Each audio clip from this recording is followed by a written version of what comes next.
رب زدنی علما رب زدنی علما۔ میرے بزرگوں، بھائیوں، ماؤں اور بہنوں،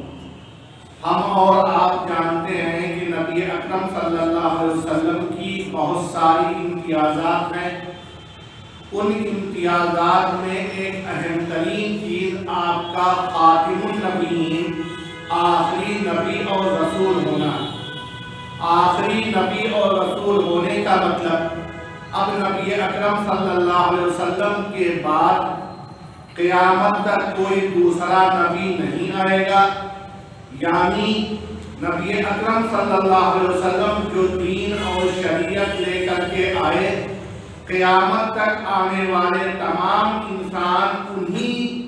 امور کے پابند ہیں، انہی ہدایات اور تعلیم پر عمل کرنے کے پابند کیے گئے۔ اب ایک اہم سوال کہ انبیاء کرام علیہ السلام مختلف زمانوں میں آتے رہے،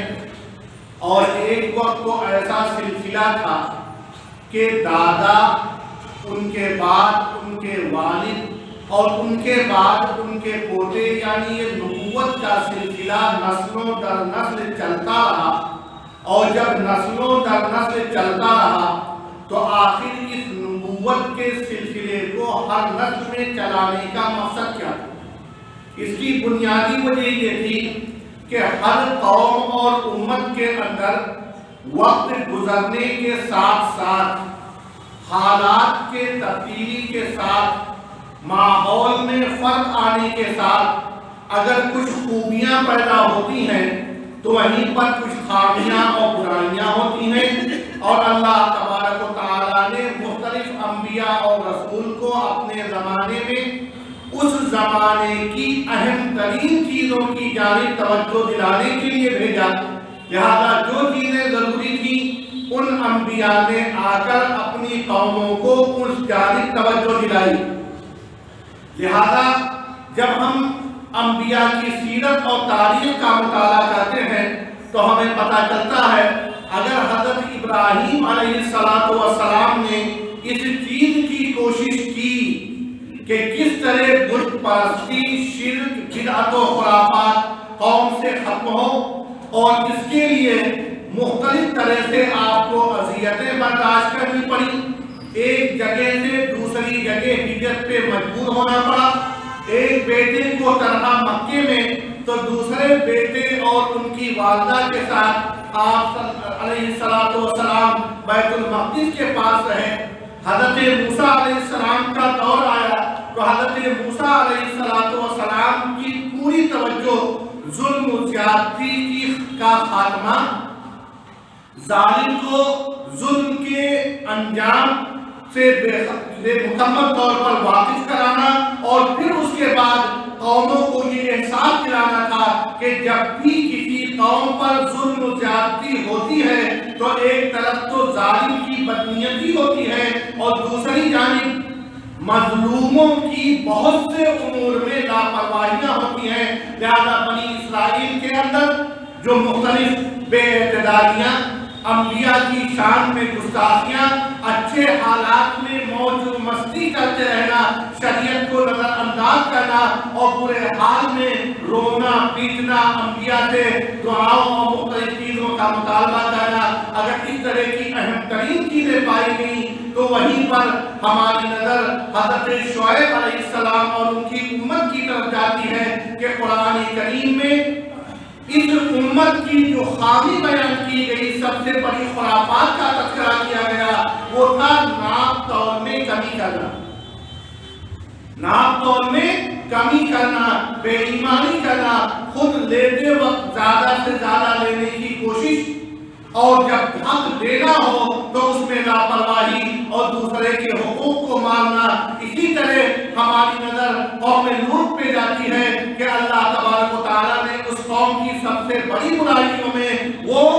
بے رحمی اور بدکاری بھی بیان کی جو کسی طرح سے انسانی فطرت کے مطابق نہیں۔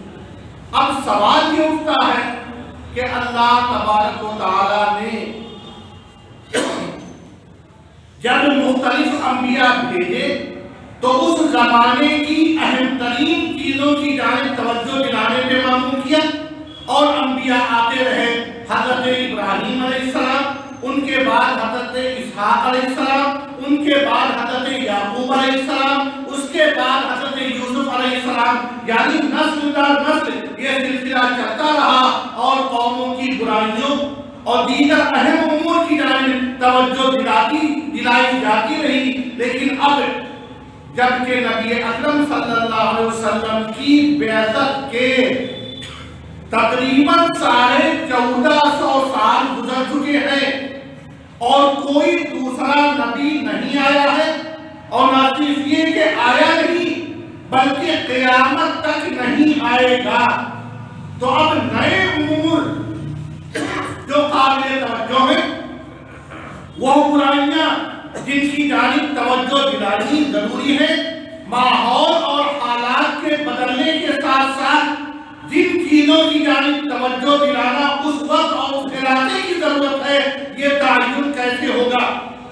کیا نبوت کا سلسلہ ختم ہونے کے بعد یہ ایک کمی ہے؟ تو میرے بھائیوں اور دوستوں، یہ فیصلہ اللہ کا ہے، اور اللہ کے کسی فیصلے میں کوئی خامی، کوئی کمی، کسی طرح کی کسی بھی معاملے سے بے توجہی کا تصور نہیں کیا جا سکتا۔ لہذا اب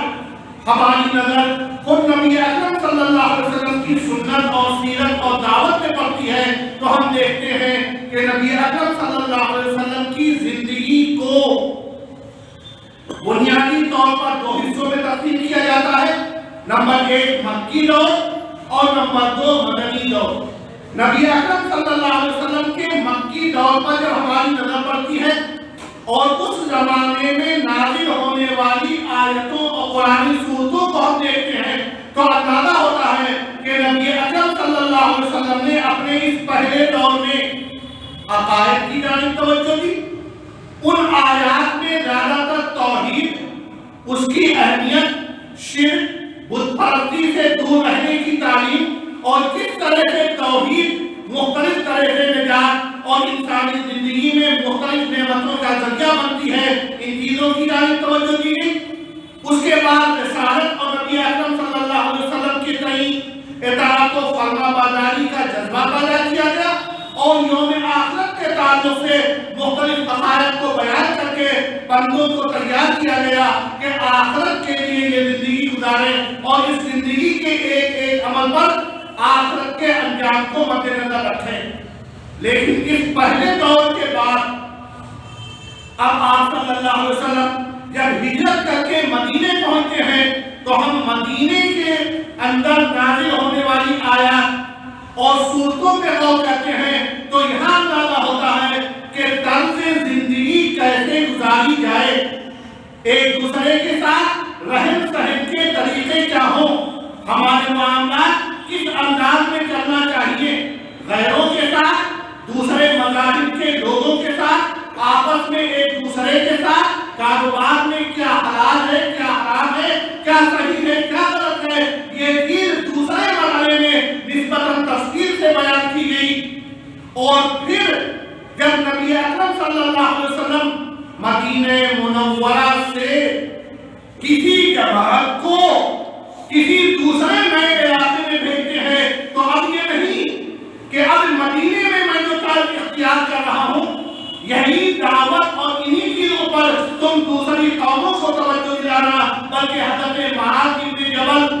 رضی اللہ تعالیٰ عنہ کو جب یمن بھیجتے ہیں تو صاحب کہتے ہیں انکا تقدم الی قوم من اہل کتاب۔